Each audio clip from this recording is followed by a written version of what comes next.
Let's see what happens. Uh-oh. They're with the neighborhood. He's a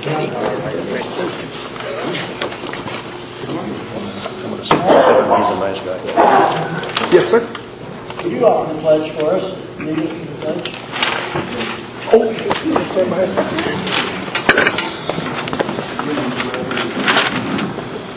I pledge allegiance to the flag of the United States of America and to the republic for which it stands, one nation, under God, indivisible, with liberty and justice for all. Thank you. Right now.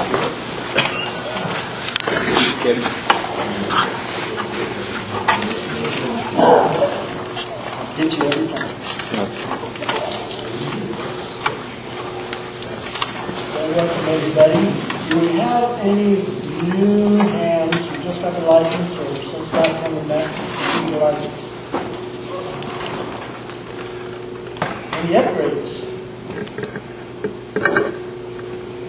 And we've got some visitors here. Introduce yourself, Brittany. I'm Dean Ellis, just working towards getting my technician, just kind of getting started out. Craig's give us some classes. Anyway, I'm going to come in and see if we can get past that first steps. Welcome. I'm taking the technician class in each day. Okay. Good my class right now. And Dean's family so often called me a while back and said, "We got to have a class." I said, "Okay." So they arranged 4 different libraries for me to come and teach at and taught them the class and had the family there. It was pretty cool. So it was a lot of fun. Anybody here for the first time other than our visitors? Please, introduce yourself. My name is Randy Thompson. My dad, Art. I've had a technician for about a year, working on my general. Perfect. Very good. I know that very good. If you're half the careful because you're a good man. Yes, sir. James Holt, just starting to get into this. Good. To get more information. Well, you've come to the right place. There's information all around you here. Couple of announcements. For those who haven't joined the club and would like to, Jay is our treasurer and he loves taking your money. If you don't have cash, Jason's got a little card reader so we can accept cards. Hey, we just got a new member this morning. Awesome. Stand up and introduce yourself. Oh, I've been here before. Oh, you've been here before, okay. That's read out of the correct? Yeah. Oh, renewal? He just wanted to pay to be here now. Yeah, I just wanted to pay again, so I had money burning a hole in my pocket. So I've been asked a time or two about our little patches. Jay has them. They're $5 if you want one. There's a lady in Crude Heights I go to. She actually has hats. She does the embroidery for me, puts my name, my call sign, and puts the patch up there. She doesn't charge as much as she should because she's operated operator and she knows her handles. There you go. And we have others who do that too. Next week, 24th, is Winterfield Day. We'll be out at the farm and out on West 12th Street. We'll set up about 9 o'clock. We're probably going to need about 5 or 6 guys to help us put up the antennas and get everything all ready to go. We'll start operating as soon as it's ready. We'll probably have some treats throughout the day. But just before it gets started, we'll go ahead and take it down and have a little dinner. Thought we'd provide some meat and if you want to bring your side to share, that would be perfect. Anyway, come and learn. Because of having control operators there, anybody can come and we can get you on the air and you can talk to people all over the country. And a big thanks to Stan for taking a look at our antenna because we may actually have 40 meters working now where we haven't in the last little while. Usually probably on 20, but we'll do whatever we can. Next month is show and tell. So everything you've been working on, bring here and show it off to everybody. It'll be a lot of fun. We do have an exam session in this building on the 4th in the library. So anybody who's ready to upgrade or take their technician license, or anybody you know has been talking to you and saying, gee, what's the next exam session? It's the 4th of February. Or any BEs. And the BEs, please come and help us. Rick gets us all set up with that, and we appreciate it so much for it. 4th of February, first Wednesday night, 6 o'clock. We are in the middle of the technician class. It will finish up the end of this month, which is why we do it that way, so that on the 4th, it's the very next week. You haven't forgotten everything you've learned. And then, normally in March, April timeframe, we'll do a general class at Weber, and I Zoom them as well. So anybody who's interested in that, that'll be out on our Facebook group and on our website. Anybody have any other business for the net? Yes? Rick Hansen tells me that he's having a heart operation today. Ooh. The first day. He's in recovery now. Is he? Oh, good. Who was it? So Rick Hansen is our assistant photographer for the club that has just had some heart surgery and is in recovery. Is he at McKinney? Okay. Thank you. He's going to be in intensive care for 4 days. Anyway, give him some healthy thoughts and prayers if you're so inclined. Those things can be kind of strange and scary. Any other business for us? Yes, Ken. Have you heard from Mel if the Farnsworth repeater's back up for the intertie? I have not. The last I heard is it's down. And, Yeah, they failed back to the 7 that was centimeter. last week. I think we were both at the meeting down. They're looking for a snowcat to take them in. Oh, I bet. Or a helicopter. Yeah, they're waiting on a snowcat. It's actually from Fox 13. They're going to catch a ride with them up there. Oh, cool. So. There is another repeater to look up. Yes, they hooked up the 9.4 repeater, so you might want to go out to the VHF Society, go to the repeater list, look for the 9.4 repeater up on Farnsworth, and plug that into your radios. I got Any an more email information from on that, Weber. Marlon? No, you pretty much covered it. That's exactly what's going on. Okay, thank you. For those who don't know, Marvin is our recent past president of the Utah Amateur Radio Club, and we've got him. It's awesome. We're so glad he's here. Pay me money. I just gave you a bonus. Okay, well, you're all here for the main event, and Ron's here with us. I have seen his presentation a time or two. It is amazing. We will learn more about the sun today than we've ever known. We're going to dim the lights here a little bit so you can see it.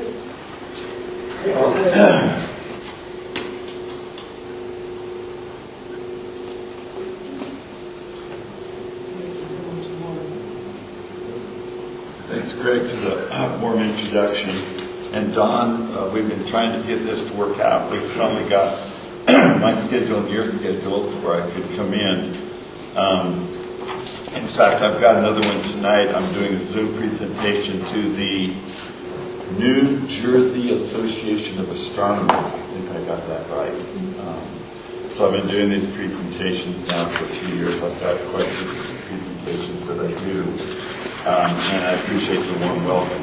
I've only had one negative time that I know of, and that was last fall, California Radio Club. And about 2/3 of the way through this presentation, one of the members, it was by Zoom, of course, one of the members said, so when are we going to talk about propagation? And I said, this isn't about propagation. This is about the sun, the ionosphere, to give you a basis to understand other things. And he said, well, if it's not about propagation, it's not worth my time. And I went, okay. And then at about the end of it, somebody said something and didn't realize I picked it up. And I heard this, well, we don't need this kind of presentation again.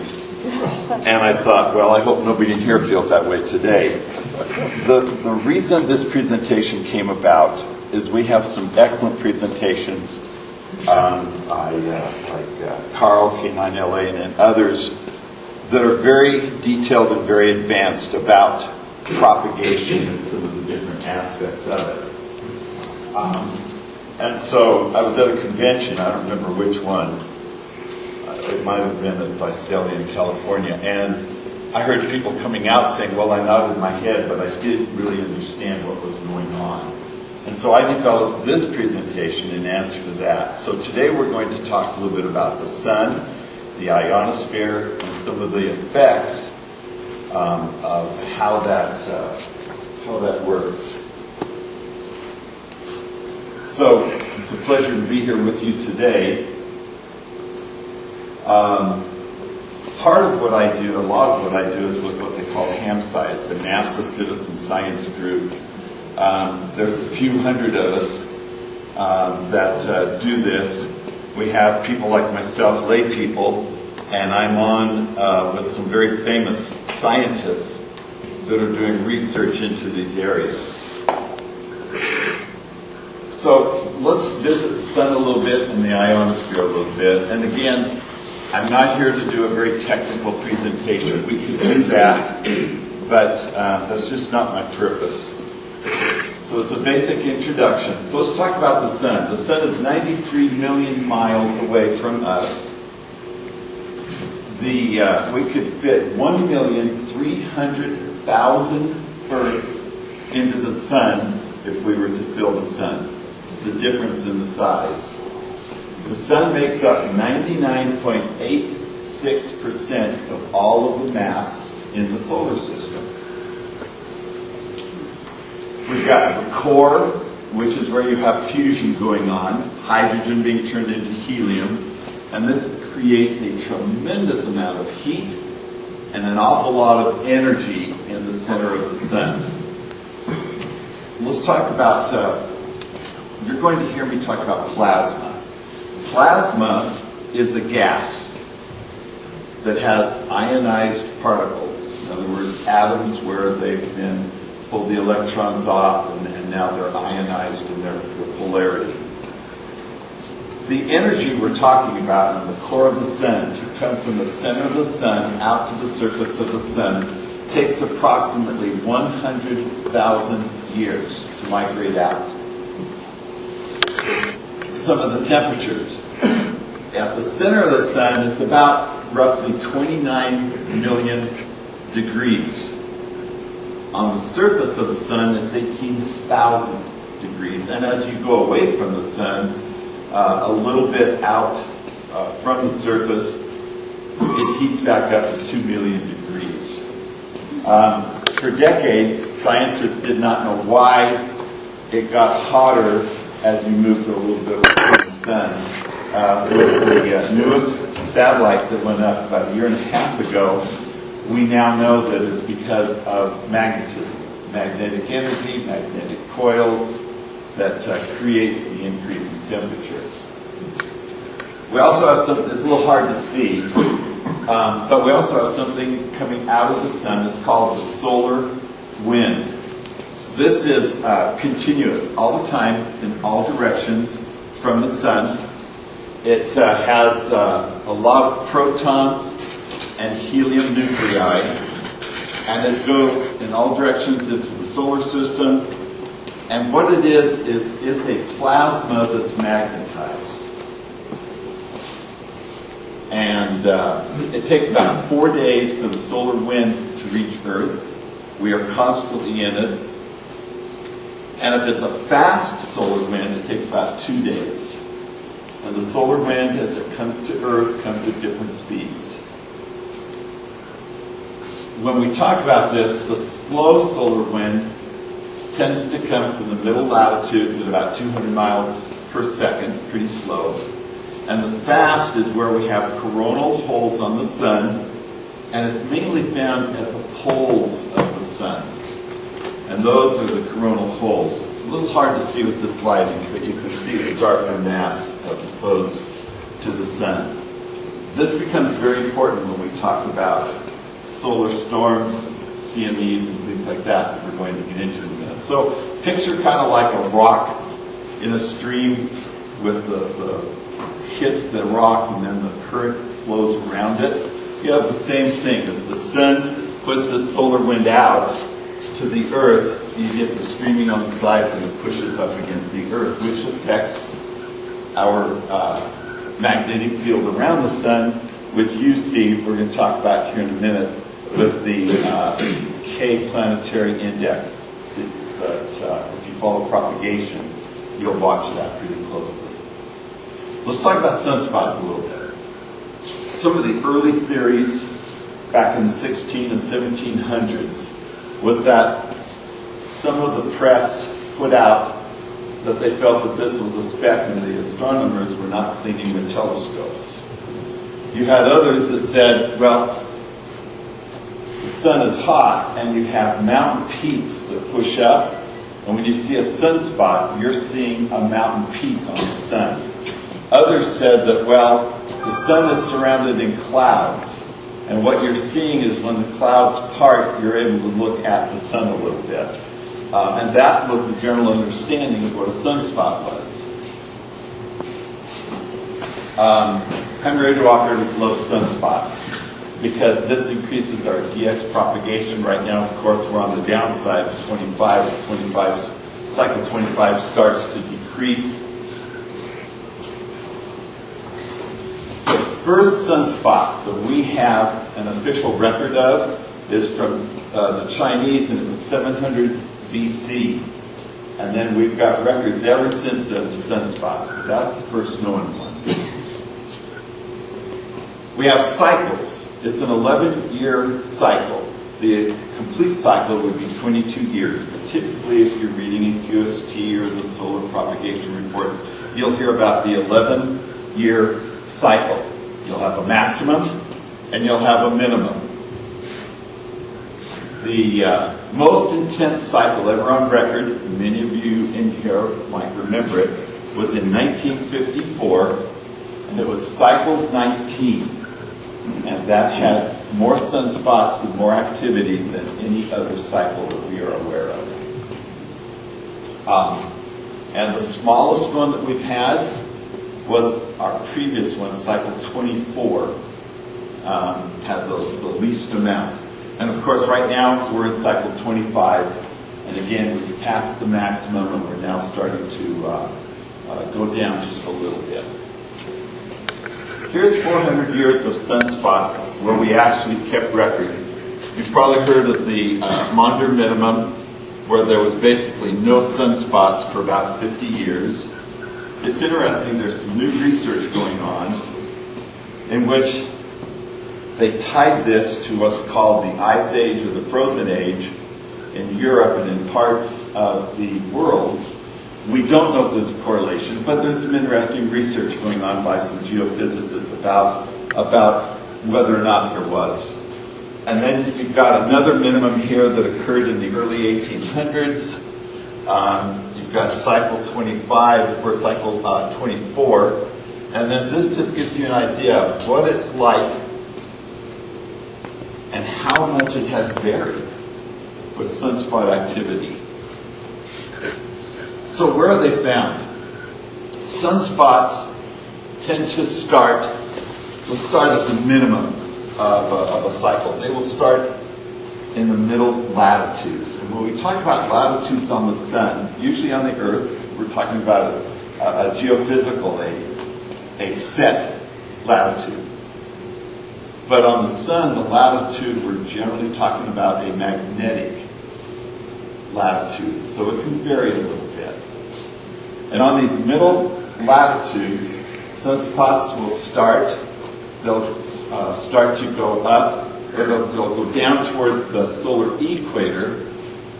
And sunspots go east to west on the sun. We just had a very large sunspot with a lot of activity that has just gone back behind the Earth, and last week gave us some energy and some radio blackouts, some minor ones. But it's important to remember they go east to west. A sunspot's visible for about 13 days, and that's because of the rotation of the sun. So if you look, rotation at the top of the sun is 35 days. Rotation at the equator is 25 days. This is important because what will happen, and I've got another slide here in a second, what will happen is with that difference in speed, you start to get a twisting of some magnetic fields. And so, magnetic fields under the surface of the sun are longitudinal. They're going north to south. With the different rotation speeds, you start to get a twisting and a bending. This causes a tremendous amount of energy to build up. And then with this, you start to get a loop. Let's look at another picture of it. Let's look at it visually. So you've got your magnetic lines, magnetic fields. You start to have that twist and bend until eventually it completely bends. And then it breaks out, you have a loop, and that's your sunspot right there. That's what you're seeing when you see a sunspot. You've got that twisting, that development of that energy, that magnetic field pops out of the sun. And when you look at this, it's as if slinkies. You know how the slinkies, at least when I was a kid, I can remember having one about 60, 70 years ago. That's what you're looking at. When you look at a magnetic field, you're kind of looking through a slinky. And all of those coils, and then they start to bend and twist and come up to the surface. They range in size from really small ones, a few hundred miles across. Some of the larger sunspots can go up to 250,000 miles in size. What's interesting is the size of the sunspot does not always correlate with the amount of energy that it throws towards the Earth. But they vary greatly in size. Some of them live a few days. The one that just went around, 2359, I don't remember, that just went around, this is its third cycle. So it's now about a month and a half, 2 months that it has continued. Others will go and they're gone in a couple of days and disappear. Why are they dark? Well, they're 30% cooler than the surrounding area as they break through the surface. However, something that's important for us as ham radio operators is while they become visibly dark, they are very, very active radio-wise with things that they do. So we have something called a smooth sunspot number, SSN. If you look at the reports that come out from the ARRL and from the guy in Alaska, I'm trying to remember his name, John, JNLA. Anyway, he has a report, and NOAA has a report, NASA has a report. You've got all these different reports. You'll see smooth sunspot number, and you'll see it in QST quite a bit. If you were to look at the number of sunspots, if you remember that chart I showed you of the 400 years, it's very, very spiky. It's almost impossible to be able to use it to correlate with what we're finding. So we take 6 months before and 6 months after a point, and we average that, and we call it a smooth sunspot number. So when you see that, when you're reading those solar reports, that's what that number is. The reason this is important to scientists is that they use this when they're defining a solar cycle and when they're talking about which one was the most, which one was the least. This smooth sunspot number is valuable to that. Now let's talk a little bit more about sunspots. Their increase in numbers is associated with an increase in UV radiation, ultraviolet radiation. And when I get into the ionosphere, you'll see why ultraviolet radiation is very important to us as hand radio operators. The higher bands open up as UV energy increases coming into the Earth and hitting the ionosphere. Technically, it's the area of the umbra around the sunspot is where this is actually coming from. But we just talked about sunspots, energy coming, and leave it at that. There's another very important number if you're reading reports, and it's called the solar flux. Shortly after World War II, I think it was like about a year after, there was some research going on, and they discovered that there was a radio energy in the microwave range in 10.7 centimeters that correlated with the number of sunspots and with the hand radio propagation. Now, they're not related as far as we know, except that they tend to go up and down together. And we still have not found anything that says that there's an actual physical relationship, but there's a mathematical relationship. And sometimes you'll hear it called the 10.7 centimeter flux on some reports as you're reading them. It's a good indicator because when the solar flux goes up, within about 24 hours, our propagation goes up. And if you're a DXer, this is a huge deal, being able to jump into that window and being able to use that information.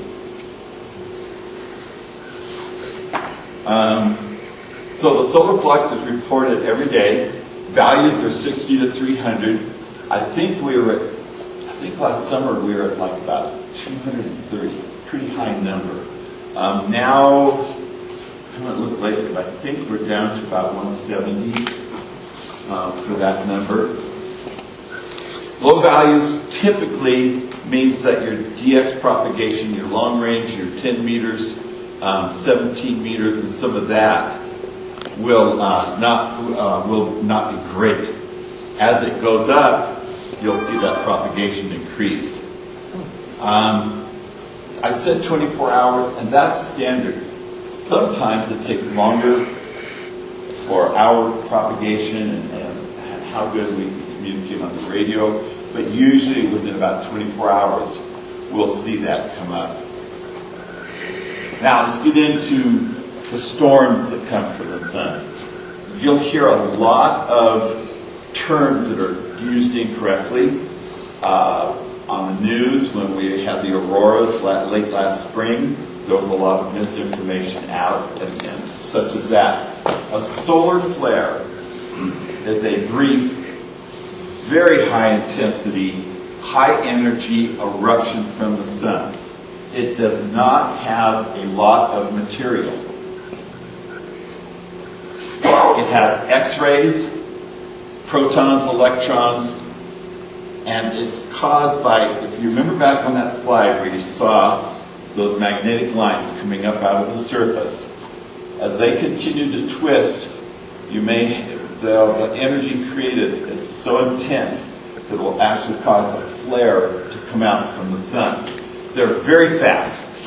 They're very close to the speed of light, and it will take 8 to 10 minutes to hit Earth. We don't know a way at this time to be able to predict or to be able to warn that a solar flare is on the way until it is hit.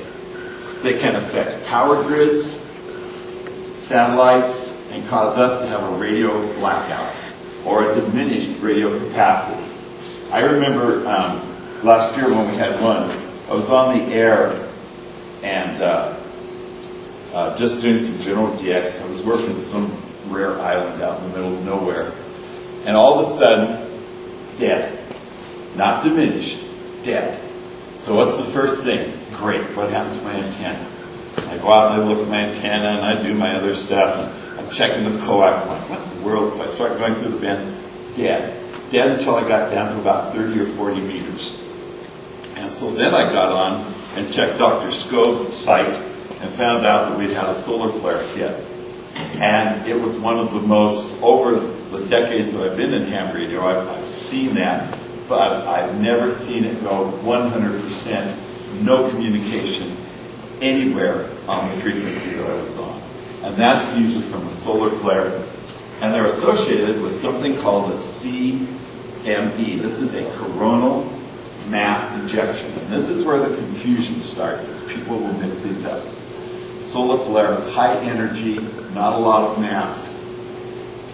They have classifications, and you'll see these again if you're watching any of the solar reports that come out. ARRL has one every day or every week, I forget which. A lot of other, NOAA has one that they put out. Spaceweather.com has one. You'll see either a C, which is the smallest. It's not going to impact propagation. You'll have an M, and you'll have an X. If you have an M, which last week was an M class, you'll see some effects, and you'll see some ringing of the magnetosphere around the planet. If you get an X, you're going to have a definite effect. That's pretty intense. And then we can have some over X. We're in a minute here, we're going to look at the effects of these at different times. We're going to look at the Carrington event, the storm of 1920, 1972. We'll get into that here in a second. The largest I know of, I think it was like an X30, X20, and that's about as intense as you'll ever get. Solar flares, it's a scale of 1 to 9. So you'll have like an X1, X2. They can go higher than 9 when you get to X, as I just said a second ago. In 2003, there was a solar flare so powerful that the satellites that measure it cut out at X17. They could not measure it. It was so intense. And we extrapolate, not we, I'm not a scientist in any means. I am not Professor Wilcox, I am just Ron. But the scientists, when they extrapolated that out, that's where I told you they'd come up with about an X20, X30, something like that. Something we had not seen. X35 to X45, so I was a little bit off on that. Now, let's talk about a CME, a coronal mass ejection. Large explosion of matter, solar flare energy, CME matter. You'll have a lot of magnetic energy in it with a lot of plasma. They can eject, each one of these can eject billions of tons of matter. They take 2 to 3 days to reach Earth. Some are slow and it takes them 4 days. There's a couple we're going to look at that were here within 24 hours. And remember that solar wind, and I talked about the fastest solar wind?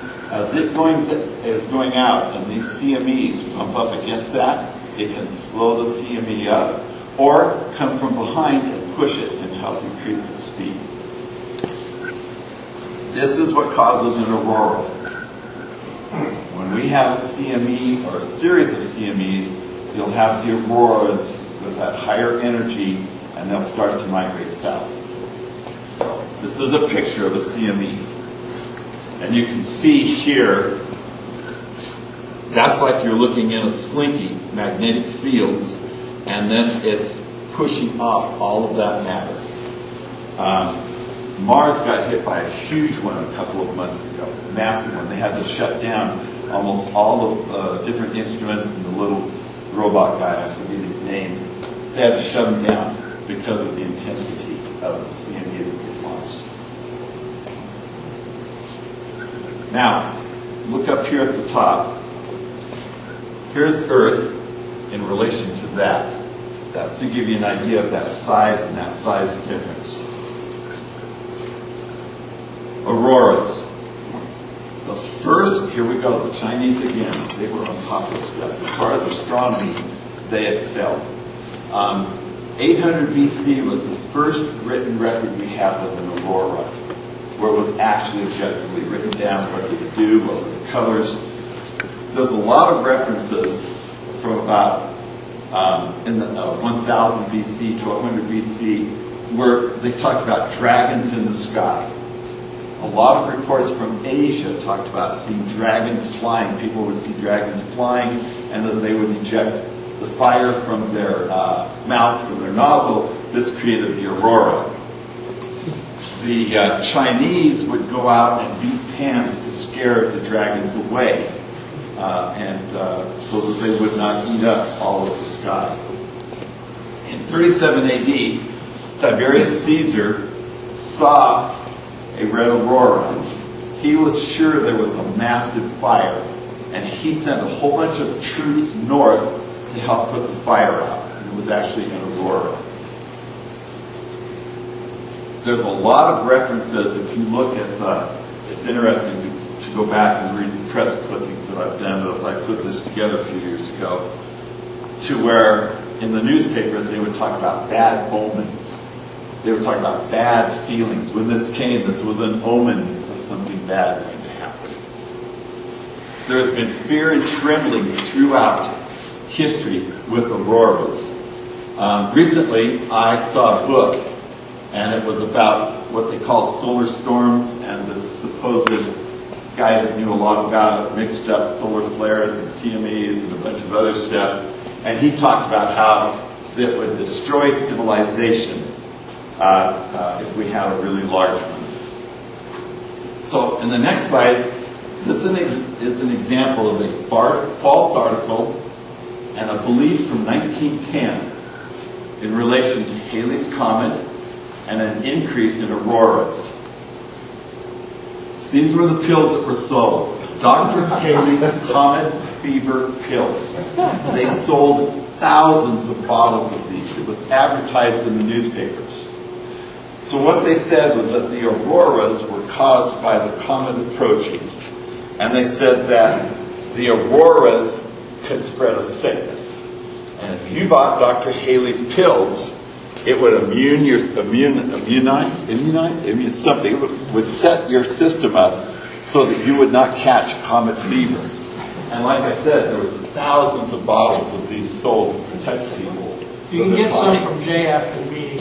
Yeah. We actually, your club, I heard, actually sells them at a discount. So And the pills must have worked because there's still a lot of people here. So now let's talk about some of these storms that have hit Earth, and then we'll touch on the ionosphere, and then I'll leave you alone. 1921, May 13th to May 15th, solar cycle 15, sunspot minimum, spark fires everywhere. We had fires in Europe. We had, it's called the New York Railroad Storm, because in New York, at the I think it's the Grand Central Terminal? Yes, at the Grand Central Terminal, we had fire break out from the telegraph keys and spread across a table so fast that the main operator had time to wake up another person in the other room, because they were doing 24-hour duty, grab some papers and run out of the building, and the whole terminal burned down because of this high energy that was in the telegraph lines. The sunspot was estimated to be 94,000 miles by 21,000 miles. In Geneva, Switzerland, all trolley cars came to an immediate stop throughout the city. In Sweden, a whole telephone station, a central office, a CO, was gutted out from a fire that broke out in it. They had, if I remember right, it was either 2 or 3 transatlantic cables that were damaged and had to be lifted and fixed and repaired. Impacts were global. There was reports of disruptions from Australia, Brazil, Denmark, etc. You get the picture. Huge, major storm. 1972. We had a solar flare that was an X class, and it was a white solar flare. These are pretty rare when you get a white one. They said it was at least an X20, had a huge amount of gamma rays. It destabilized portions of the North American power grid. We did not know at this time what a solar flare was and what a CME was. August 4th, 1972, we had 50 naval mines within a few minutes blow up, detonate at a farm in North Vietnam. What's going on in 1972? We have the Vietnam War. So, the Pentagon got an urgent message from the command in Vietnam that we were under attack. These records were classified until about 10 years ago when they were released. The Pentagon put the entire military on high alert. The Navy was trying to figure out how these mines were being detonated and who had figured out how to attack us. And then finally, there was a scientist in the Air Force that said, I think this is something to do with the sun, but I'm not sure. And I've got a couple of actual pictures that the Navy took of this happening coming back. And this CME took 14.6 hours. As far as we know, this is the fastest CME recorded that we're aware of when it came in 1972. There were bright red auroras all over the world. 1989, we had the year of it was called the year of the turbulent sun. We had CME after CME after solar flare. We had a major power failure in Quebec and parts of the northeastern United States. The electric power supply was cut off. It was estimated there was over 6 million people that lost electrical power because of this CME. The Toronto stock market closed. Radio Free Europe reported that the Soviet Union was jamming their signal. They did not realize it was caused by the CME. We had satellites. If I remember right, there was something like 40 satellites that were damaged at this time. And from March 6th to March 19th, we had 18 M-class solar flares, and we had 11 X-class flares. That is 30 significant solar flares in about a week and a half. I don't believe we've ever had that many with that magnitude that I'm aware of. So this is going back. I'll have to change the order of the slides for this evening. This is the Navy, and this is one of the mines that detonated. This is an actual picture from 1972 that the Navy had. And so, back into 1989, this transformer right here is about 6 feet high. After the solar flares in the CME, it's about 2 feet high. Completely melted it. This is part of what led to that massive power outage. There's another. I will have to change the order of my slides. So this is another picture that the Navy took. The total number of mines that detonated was right around 4,000 at the end of 48 hours. Carrington. Many of you have heard of the Carrington event. There are Carrington events going to other parts of the solar system. This was one of the strongest storms we've experienced on Earth in recent history. It took 17 hours to get here, 1859, and here's what's interesting, is we only got a glancing blow. The major part of the CME did not hit Earth. It is the first recorded solar flare. Richard Carrington was actually at his telescope and actually caught the flare and the CME coming off of the sun. Spark shower from telegraph machines. They measured the voltage at some of the different telegraph keys, and it measured in excess of 675 volts. All kinds of radio operators got burns on their hands from trying to touch their keys. All over the planet, the aurora was so bright, the birds began to chirp, farmers got up and began to milk their cows because it was just like daylight at 2 and 3 o'clock in the morning. There were many that thought the end of the world, that this was a sign of the end of the world, and churches opened their doors and were packed with people coming to hear sermons on Armageddon and the end of the world. Quite a few newspaper articles about this. There was not a compass on the planet that worked. And this is hard to see. Down here is a mining operation, and it was so bright that the miners got up, got ready to go to work until they realized it was the middle of the night. We also have one that I began reading about a couple years ago. I don't know if I'm saying this right. Miyake. Anyway, these events are 10 to 100 times stronger than the Carrington. We have found 3 of them. Actually, I just heard that there's now a 4th one. 7176 BC, 5295 BC. You get the idea. It's been quite a while. They are major events, and we find them by checking tree rings and stones and different things that they use for that. We had a storm in May of 2024, so just about 2 years ago. A whole bunch of flights had to be rerouted because the GPS on the aircraft went bonkers on them. Farmers could not farm their fields.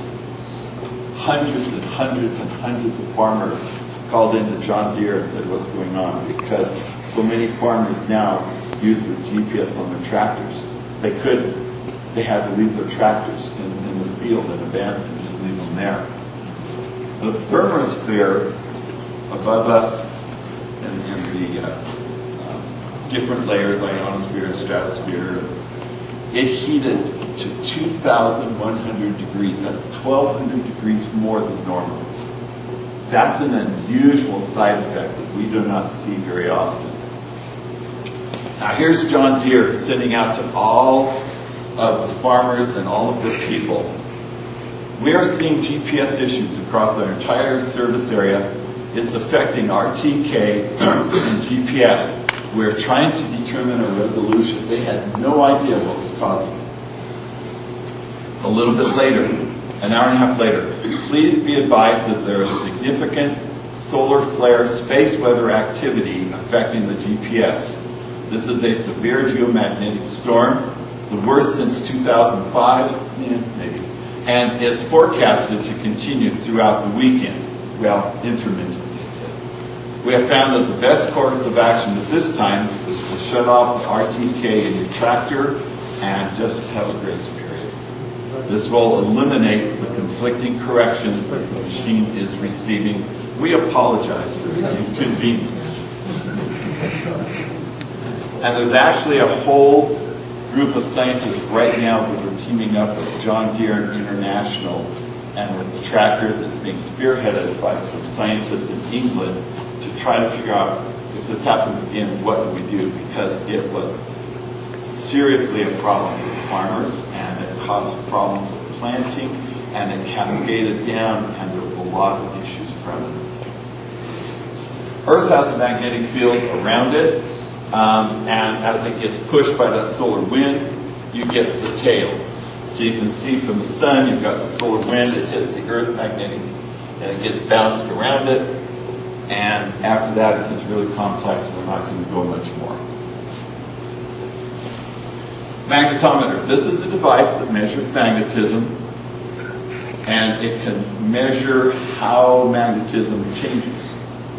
And Hansai recently had one of our scientists, a guy at UCLA, I believe in California, a postdoc, that developed magnetometers that we can now put in our backyard. Hansai is now in the process with a grant from NASA putting these all over the nation and the world so that we get a lot of reports. When you talk about the A index and the K index, what you're seeing is you're seeing 13 sites that have magnetometers that reported the fluctuations. The K index is measured every 3 hours, and if you use all 13 sites, it's called the KP or the K planetary index. This is not, with the advent of FT8, this is not as significant as it used to be, but when you're back on and doing like what I like with the CW, the Morse code, and some voice, this still has an effect. As the KP index goes up from 0 to 9, the more severe, the more that it might impact your propagation. You also have the A index. This one's every 24 hours, not every 3. And what they do is they take 8 K readings to give a daily average. It goes 0 to 400, 15 below, good propagation, and much above that, you'll see propagation a lot of times diminish.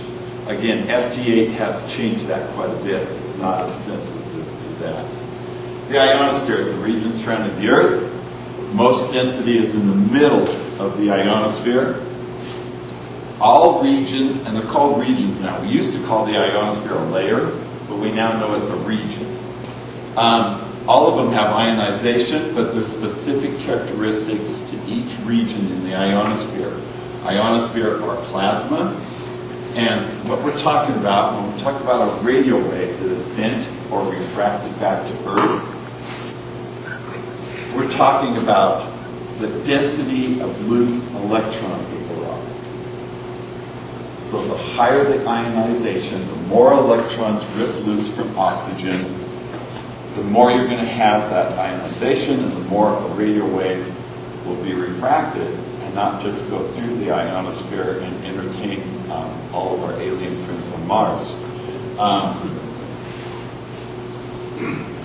In the ionosphere, you have a lot of oxygen, some nitrogen, and this is where most of the ionization is with your oxygen and nitrogen. They're neutral at the time. So when you don't have very much ionization, the radio wave just goes right by and waves and takes off and does what it wants to do. Ultraviolet rays have enough energy to rip the electrons away and to create ionization. This gives us a positive nucleus, and it gives us these negatively charged electrons. From the Earth extending up, the density of neutral atoms is reduced as we go out. The less density of neutral atoms that have been ionized, the longer that it takes an electron to find a nucleus and recombine. The amount of loss to radio waves increases as the frequency decreases. And going towards the Earth, the sun's energy is weakened as it hits our planet. And as it works its way through the ionosphere, it's weakened more and more as it comes down. You have 3 regions. The first one is called the D region. It's 40 to 60 miles above the Earth. It's considered a daytime region. Generally within 20 to 30 minutes, it has disappeared after sundown. I have, at some times, had some interesting propagation and worked some that was probably in the D region. But generally, it disappears after sundown. It's the closest to the Earth's surface. It has the highest density in the ionosphere of oxygen atoms. It's the radio waves here, they're absorbed rather than being refracted. Carl K9LA calls it a giant attenuator and an RF sponge. The radio waves are not reflected. If they hit the D region during the day, they are absorbed.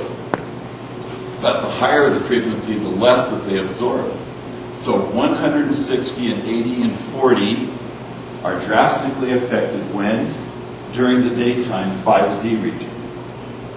And when is it hard to get out on 160 and 80 and 40? During the day. The chemistry of the D region is considered the most complex and is the least understood of all the regions. We have the E region in between. It's about 6 miles thick, 60 miles up.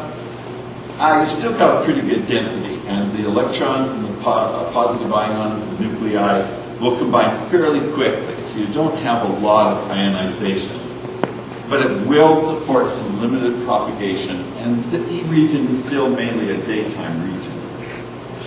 We also have something called sporadic E. Why is it called sporadic E? Well, because it's found in the E region and because it's sporadic when it occurs.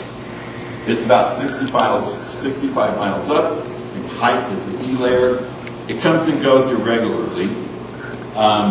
Sometimes they call it a patch or a cloud. I hear it called a cloud a lot. There's been a lot of research over the last 2 years in sporadic E from the science point of things. They have a very defined geographical characteristic.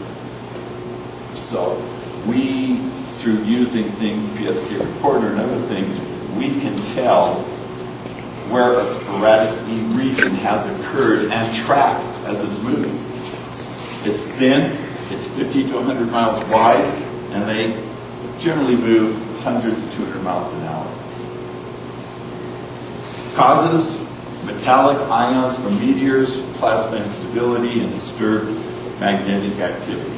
There's a whole other thing on that would be fun to go into another time about all of this and how the different things on Earth we're finding are affected.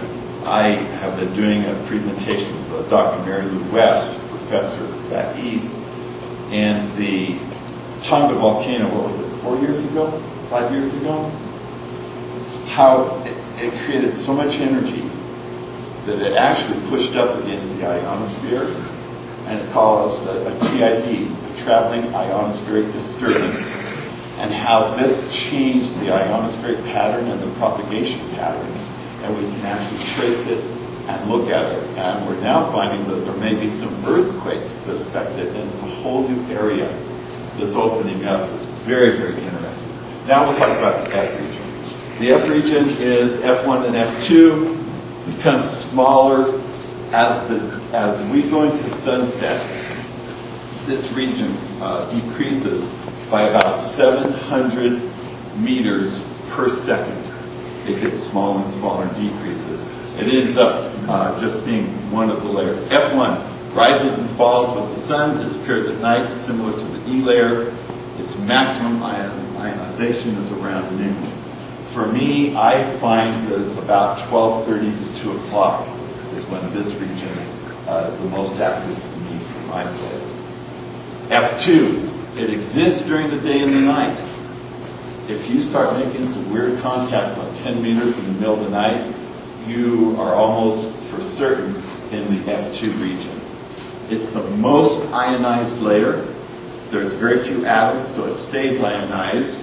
And this is important for those of us with low DX. It's in constant motion. It increases sharply just before sunrise, not after. And during the winter, we don't know why, but there's a couple of scientists in Alabama working on this. It has the most electrons in the winter. I think we'll skip that one. And this, I'm just going to touch on slightly. This is the eclipse. This is a project that Hamside did that I was involved with strictly as helping to interpret the data. I was not one of the lead scientists and I didn't want to portray it, but I was one of those incredibly smart people. But it was interesting that this is a measure of the energy and signals, and here's dawn, it's starting to increase. Here's the eclipse, and it basically flattens out. Same thing. I don't think we want to get into that today. So, the one thing I would like to say is Hamside is open. If any of you have an interest in science and the science side of things, you're welcome to join us. If somebody like me can get in and contribute, then anybody can get in and contribute. The other thing I'd like to say is I'm an active member of the Utah DX Association. I've been past president, board of directors, et cetera, et cetera. But if any of you are interested in DX, I would invite you to at least check out the club. We have some incredibly smart operators that will help anybody to increase their operating skills. We have a lot of fun with DX things, internal awards, and contests. The last thing I'd like to say is thank you for your time and for your warm welcome. Are there any questions before I finally shut up and leave the Yes. I'm confused. The D-layer, when it hit with ultraviolet during the day, does it absorb 10-meter signals or reflect them? I don't understand. Generally, because there are so many atoms, if the ultraviolet is able to get all the way through the F layer and the E layer without its energy being expended as it ionizes the atoms, and I'm trying to keep this very basic, generally very little hits the D layer. That does hit the D layer, because there are so many atoms, if an atom is ionized, it tends to recombine quickly. So remember, you've got to have the electrons, the ions, to refract, and it doesn't reflect a signal, it refracts a signal. In order to have that, you have to have all those electrons. And the longer the wavelength, the more that it is susceptible or affected by that. So that D layer will totally block most of your longer wavelengths, 160 meters, 80 meters, and so on and so forth. And I hope that answers your question. I don't want to go much past that because it gets technical really, really fast. But the D layer, really, its main effect is that it blocks signals and absorbs signals more than anything else. Whereas the F layer refracts signals and causes good propagation and even skips and hops. And if we just keep it at that level, but I hope that helps a little bit. Yeah, kind of, okay. Any other questions? Yeah? Some amateur radio astronomers monitor the Navy transmitters that communicate with submarines. Yes, at yes. 17 kilohertz.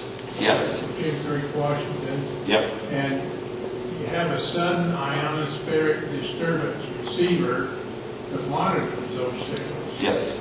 So how do you, what's an explanation of a sudden ionospheric disturbance in your context that you've talked about? So the first part, we have a couple of scientists in Hampshire, one from Canada.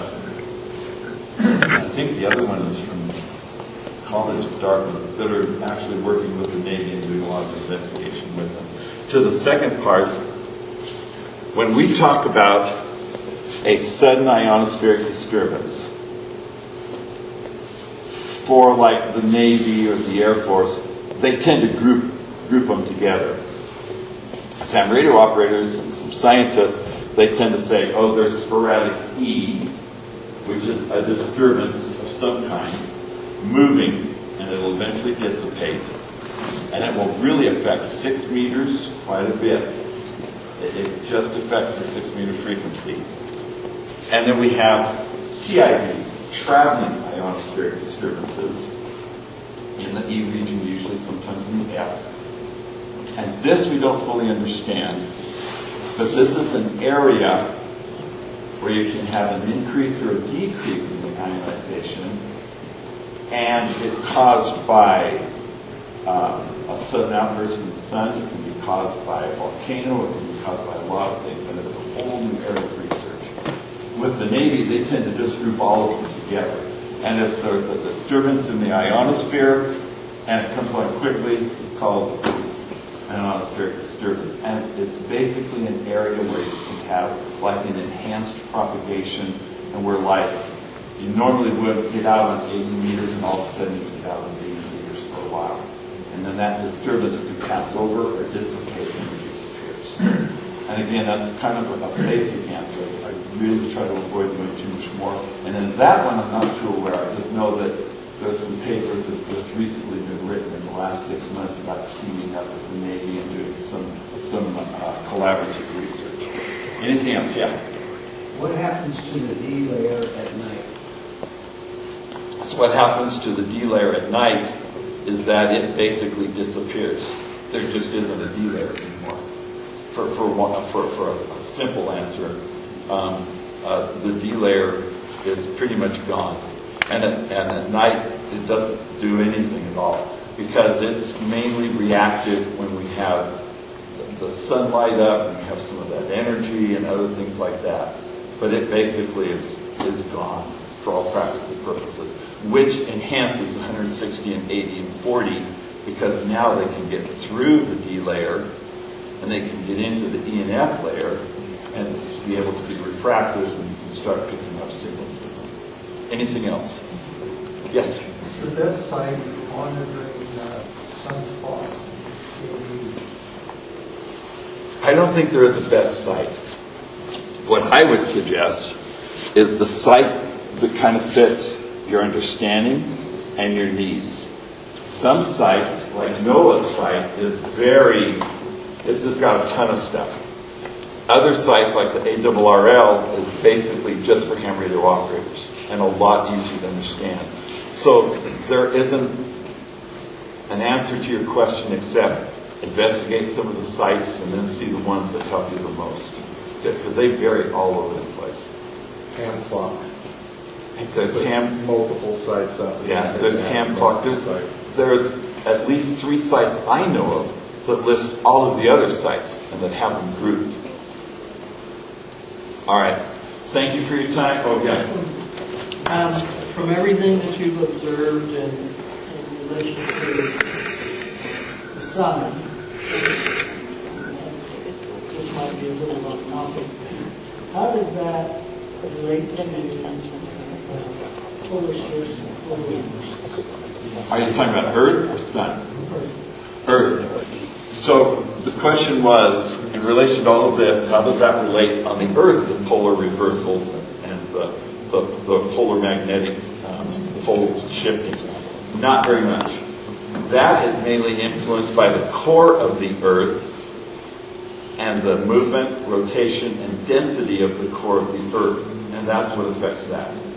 But the Sun and what it does not affect that very much. So if we were to ask that about the sun, then it's the same thing? Because the Sun, every cycle, every 11 years, the North and South poles reverse on the Sun. And that's what causes that 11-year cycle. Yes? I'm curious, did they ever figure out why the underwater mines were exploding? Yes. The underwater mines at that time had little, for want of a better term, magnets in them. And when a large mass of metal would go by, it would change the magnetic field in that magnet, and it would detonate.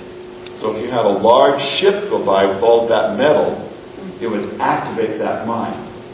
Now you've got all of this magnetic energy coming in from the storm that breaks through our protective magnetosphere, and it impinged on those mines in that area and changed those magnets and those magnetic fields and made them explode. You can have a piece of metal go by. Yeah. All right. Again, thank you for your time. You got something out of it?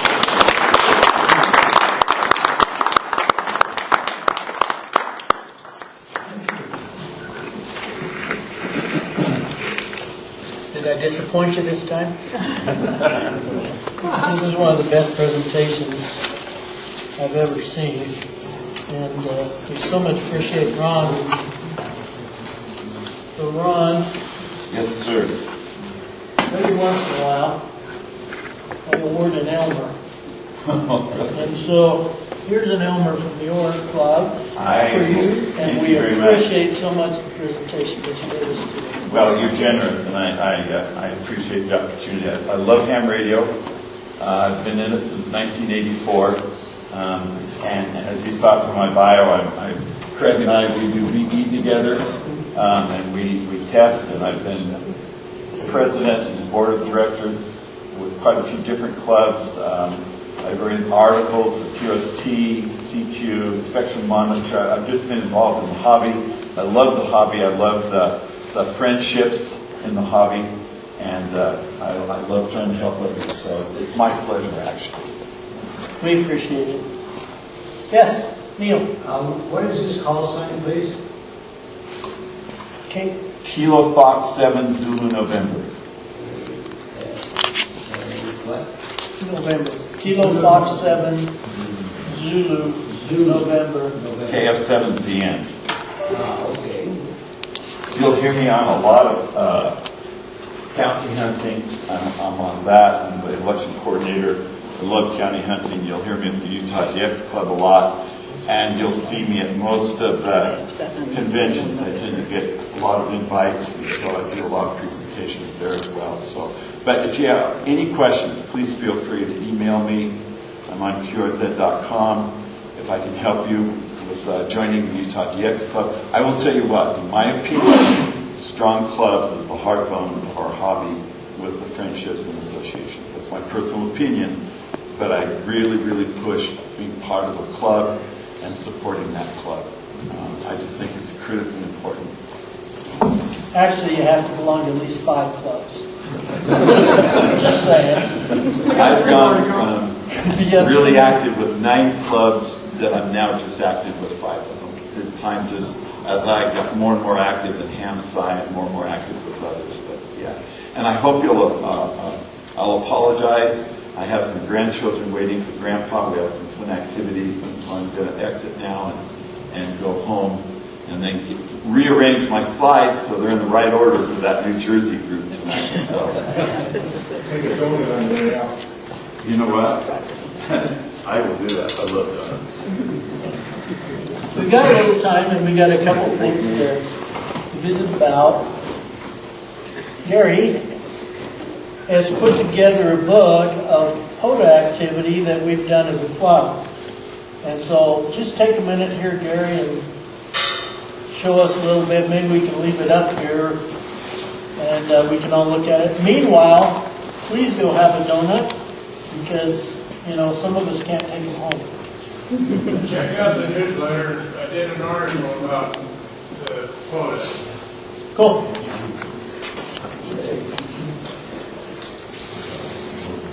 Well, this doesn't really reflect a lot of POTA activity, but, you know, we've been doing POTA with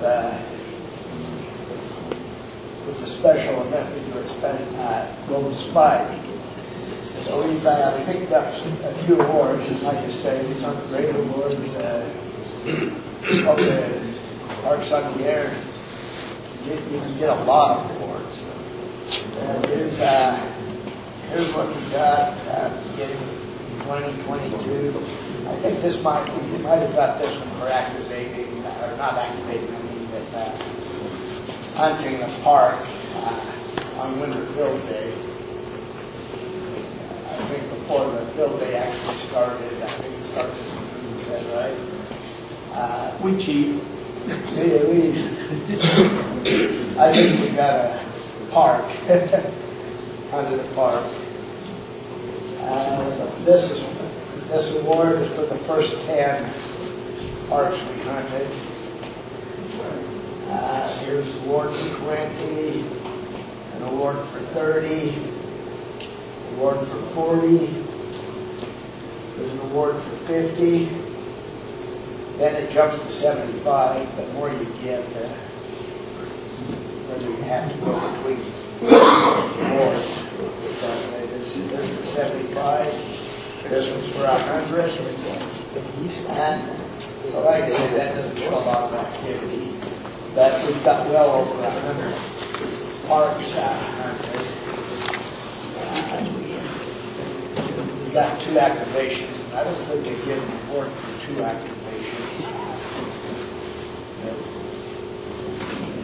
All we need is one more special event in Golden Spike, and I think we'll have an award for 200. Yeah, on a really good day, maybe even 300. So, I just printed off these awards we've got.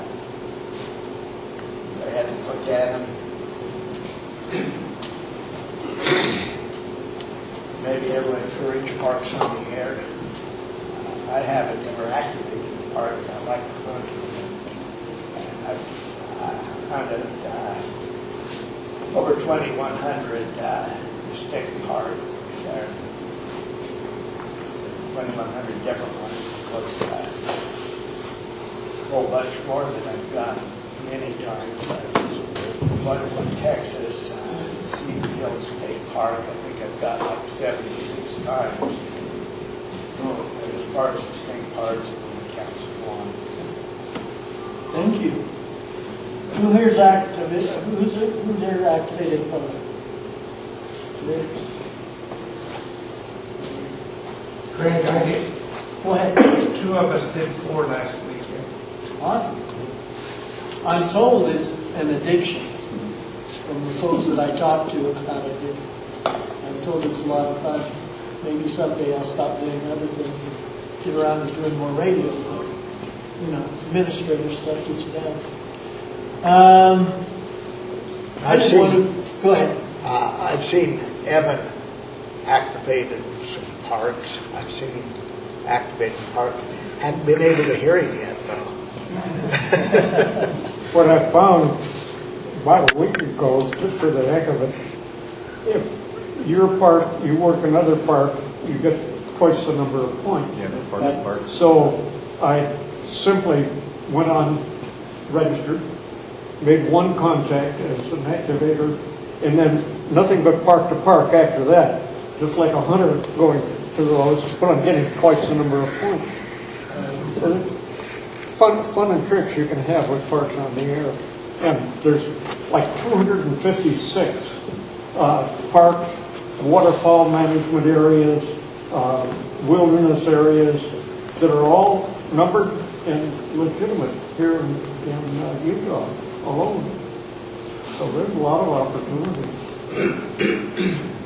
One of the things that's happened in our state this last year, some of you may know, if you go into some of the parks, depending on where they are located, the state now wants you to have either a fishing or a hunting license to be there, and they use that to fund the maintenance of the parks. They've done that with a lot of trails for soda as well. You have to have a fishing hunting license to So park in the trail. there's a good excuse to get a fishing license. I mean, if you need one, I don't know why one would need an excuse, but there you go.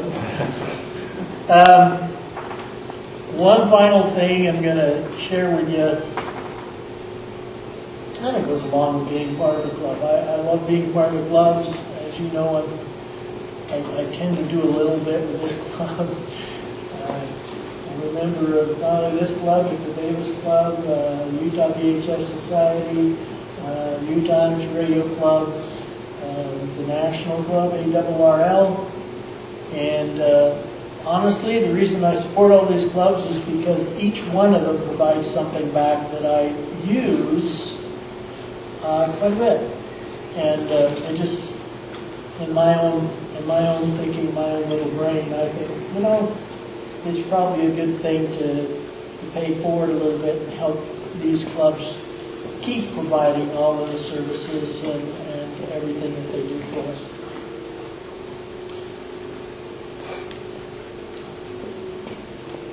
When we got the report about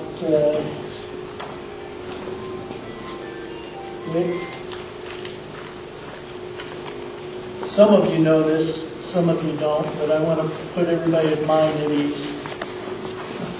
On the 2nd of January, I had a heart attack.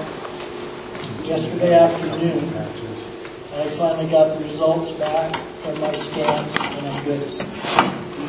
So, those who've been wondering, I'm okay. I'm okay. I'm here. And I'm still looking for a new president next year in August, so that hasn't changed. In fact, this might have reinforced that a little bit. But,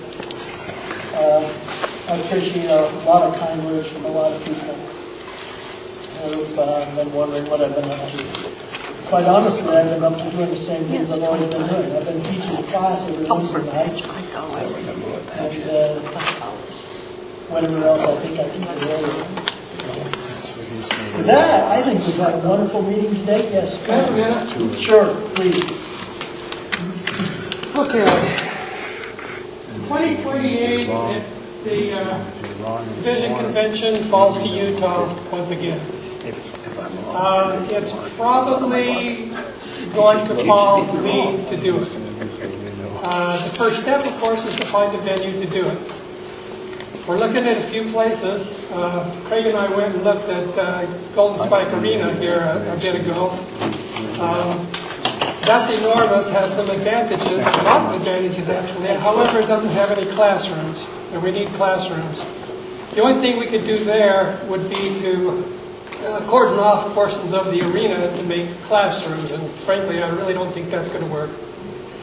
The last time I did did the convention 8 years ago. Was it 8 years ago? I don't remember. Anyway, a long time ago. We did it at Weber State. That's a possibility again. I haven't talked to them as yet. The time that I did it before that, when it was our turn, we did it at the Miller campus in Sandy, Utah. That was kind of mixed because we were in several buildings and a lot of people my age complained because they had trouble getting from building to building. So that's probably not a possibility. The reason I mention this to you is two things. First of all, to warn you that it's coming up. I'm going to be needing, if it actually falls to me, which it probably is going to. I don't know if you know, did anybody attend the one down in St. George? Yeah, a few of you did. Okay, the organizers of that had high hopes for it. And in fact, their intention was to do a ham fest every year, which I think would have been a good thing. Unfortunately, organizing an event like that is listed as number 5 on the list of most difficult jobs. And I can attest to you, it's a bugger. At the end of it, all of the organizers down there hated each other. They swore they'd never do it again. So it's pretty obvious that they're not going to do it this time. I don't know if Pruitt has found somebody else to do it, but he knows that Mel Parks and I will do it if nobody else will. What else do I want to say about it? How many classrooms do you need? 6-ish to seat 50 to 100 people each. And I'm mentioning this to you because, I'm soliciting ideas. If anybody has an idea of something for me to check out, then just let me know. Or let Craig know, or somebody in the club, people who know me can forward it to me, okay? My name is Marvin Match, KF7ZN. Do we have a budget? Well, not really, but we have $7,000 seed money. Okay. When we did it in Sandy, it cost us basically nothing because we had some contacts there. When we did it at Weber State, I think the cost of the facility was about $3,700. So we should be okay this time.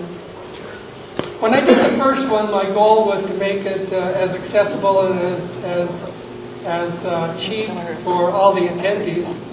I actually funded it with $1,000 of my own money, at least seeded it with that, which was really scary. And the goal was to pull it off and have a little bit of pay me back and have a little bit of seed money for the next one. And we did that with flying colors. At that one, we had 652, I think it was, attendees. We had speakers from all over the country. And we had about that same number, maybe a little more, when we did it at Weber State. So it would appear that, 650-ish, 675-ish is probably the number for this area. Any questions, by the way? Yeah? We checked in the hotel venues. One in Grand Junction, they held at the hotel there that provided all of the facilities. Yeah, and you know what? They didn't even break even. The attendance was not quite what they expected. They spent a lot of money, and in fact, I was talking to, let's see, what's his name? I'm getting old, I have trouble with names. Oh, come on, he's a good friend of mine, lives in Arizona. Anyway, he kicked in a couple of $1,000s of his own money to get the organization closer to breaking even. I don't think we'll have that problem here, but I'm a pretty good cat herder, so we'll see. Okay, any other questions about it? When was this again? I don't have a date yet because it will be largely dependent upon the venue, but our turn to do it for the convention is in 2028. So, a couple of years. And I'll tell you, 2 years is not quite long enough to pull something like this off. Okay, thanks, guys. Thanks, Marlon. Everybody come get a donut. Thanks for being here.